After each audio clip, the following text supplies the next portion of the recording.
கருத்தையுமே அவர் தெரிவிக்கல, அமைதியாக இருக்கிறாரு. இது நெருடலா இல்லையா உங்களுக்கு? எனக்கு திருப்பரங்குன்ற சம்பவம் வந்து ஏன் விஜய் பேசலைன்னு நான் அவர்கிட்ட கேட்கல. ஆனால் பேசாமல் அவர் இருப்பது ஒரு வகையில் நல்லது. ஏன்னா திருப்பரங்குன்றம் சம்பவத்தை வைத்து குன்றம் எங்களுக்கு, குமரன் எங்களுக்கு என்று சொல்லுகிறவர்கள் ஒரு கலவர அரசியலுக்கு கைகால் முளைக்க முடியுமா என்று யோசிக்கிறார்கள். இதில் ஒரு தரப்புக்கு ஆதரவாகவோ ஒரு தரப்புக்கு எதிராகவோ கருத்து சொல்லாமல் இருப்பது விஜய் பொறுத்தவரையில் அவருக்கு நல்லது.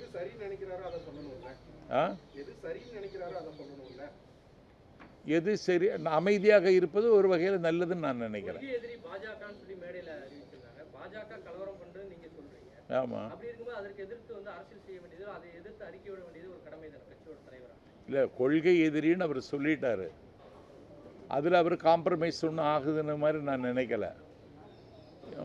நான் அவர்கிட்ட கேட்டேன், நீங்கள் பிஜேபிக்கு கூட ஒரு இணக்கமான போக்கு இருப்பதாக சொல்லுகிறார்கள்னு. அப்படி ஒன்றும் இல்லை. அதிகாரத்தில் இருக்கிற கட்சி, தேர்தல் இங்கே நடக்க போகுது, அதனால் இதை கூர்மையாக விமர்சிக்கிறேன், அதற்கு நேரம் வரும்பொழுது பார்த்து கொள்ளலான்னார்.